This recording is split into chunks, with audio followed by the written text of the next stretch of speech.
Have you ever known someone who seemed to get all the breaks, whether they deserved it or not? That person was my father.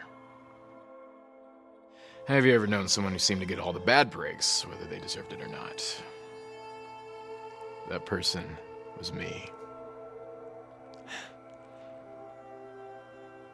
I'm Esau, son of Isaac, son of Abraham.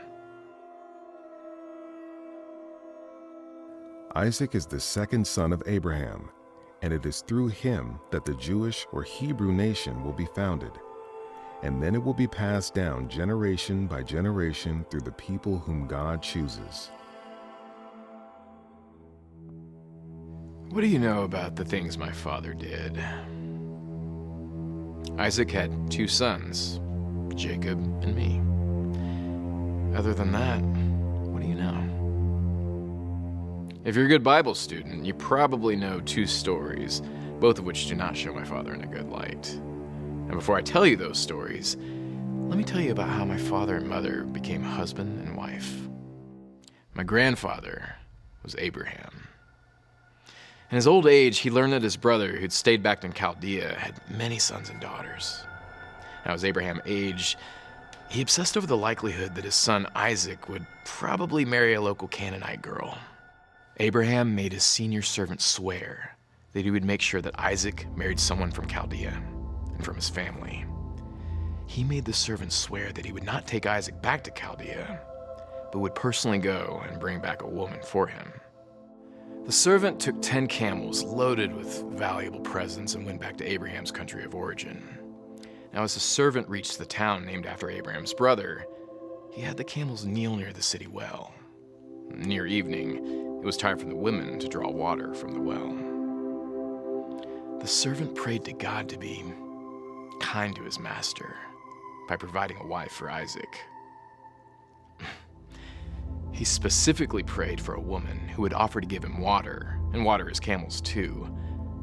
Before he had finished praying, a young woman came and did exactly that.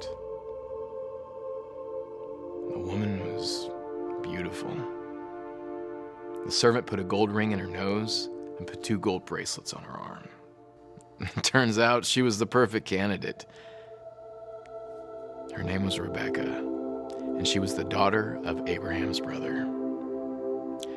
She offered the servant one of the family rooms to spend the night. And now, of course, the servant praised God for answering his prayers. The servant should have also prayed for patience for what came next. Rebecca had a greedy brother named Laban, and when he saw the expensive gold jewelry, he rushed to find the stranger and bring him and the camels to the house. And after the camels were watered and fed, and the stranger's feet were washed, food was offered. The stranger vowed not to eat until he told his story.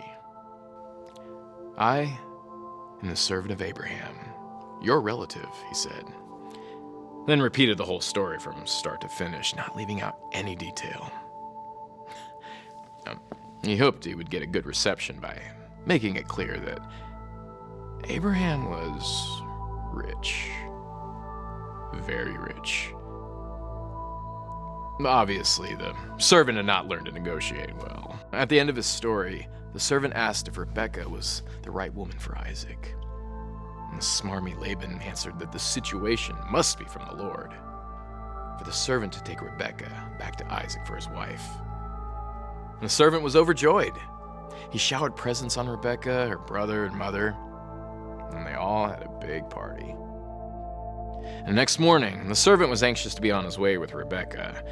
Laban and his mother asked if they could stay 10 more days, hoping to cajole more gifts from Abraham's servant, who still had much treasure left.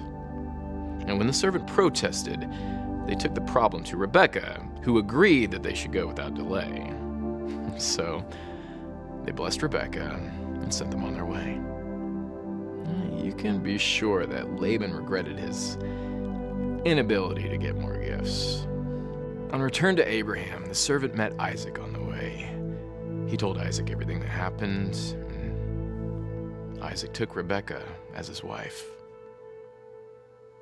And he loved her. Through none of his own efforts, my father ended up with a gorgeous wife that he loved. At 40 years old, he gets a beautiful bride. For 20 years, Rebekah could not get pregnant. So Isaac prayed on behalf of his wife, and she became pregnant. With twins, no less. Easy peasy for Isaac. Not so much for his wife. When she inquired of the Lord what was happening, he revealed that 2 nations would come from her twins. One would be stronger. The older twin would serve the younger. The first one to come out was red, covered with hair, hairy as a garment. They named him Esau. That's me.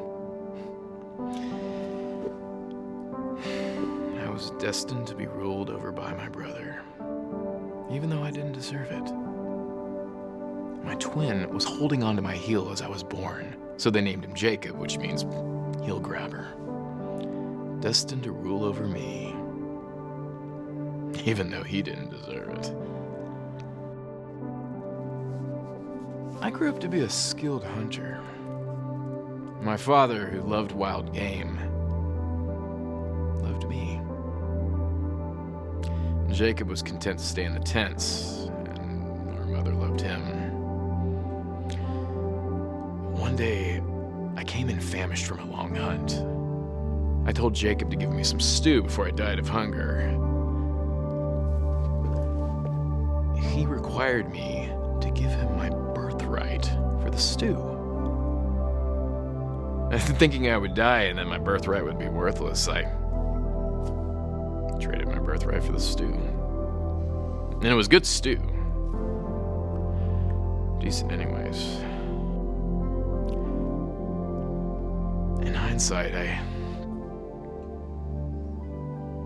treated my birthright as worthless, when it was far from that.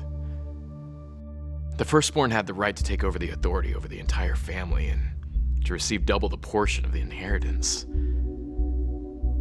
I gave up something hugely valuable for something of temporary worth. I hope you've never done that. I hope you never will.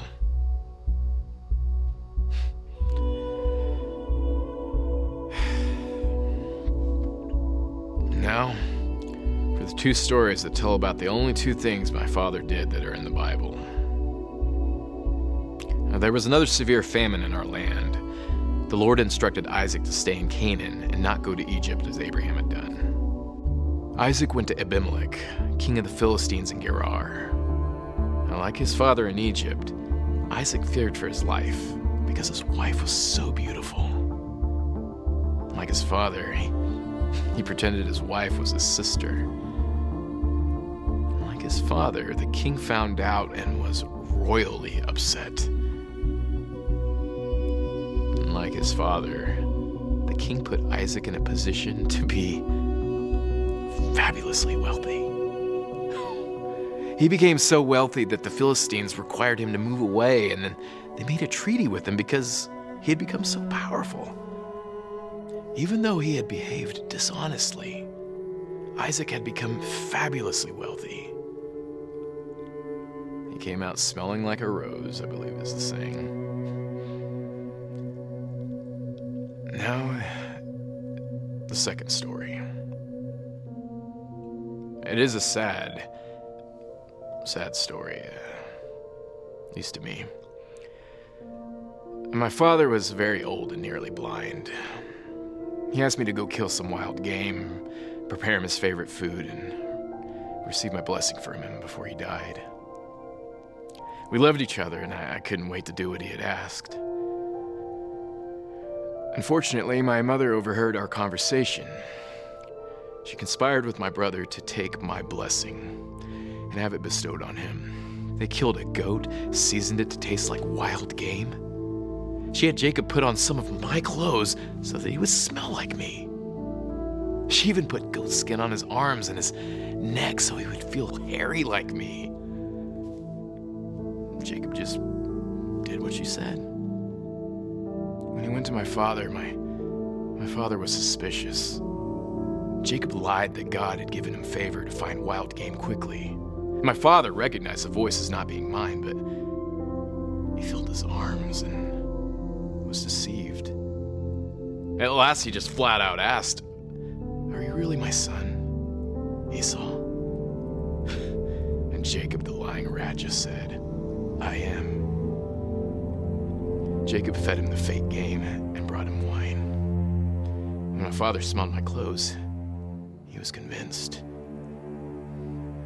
He gave Jacob my blessing, a blessing that meant he would be successful and I would bow down to him.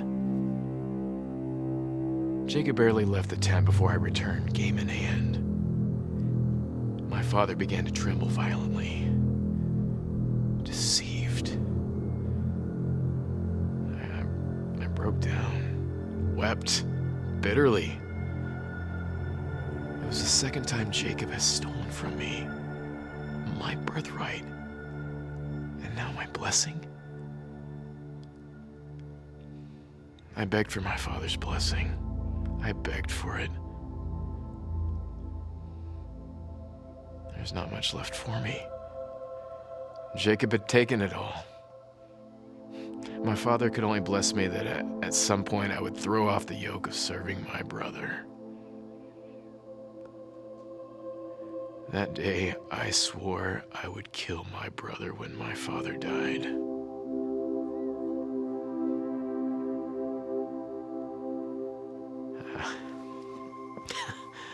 My mother was told about my oath.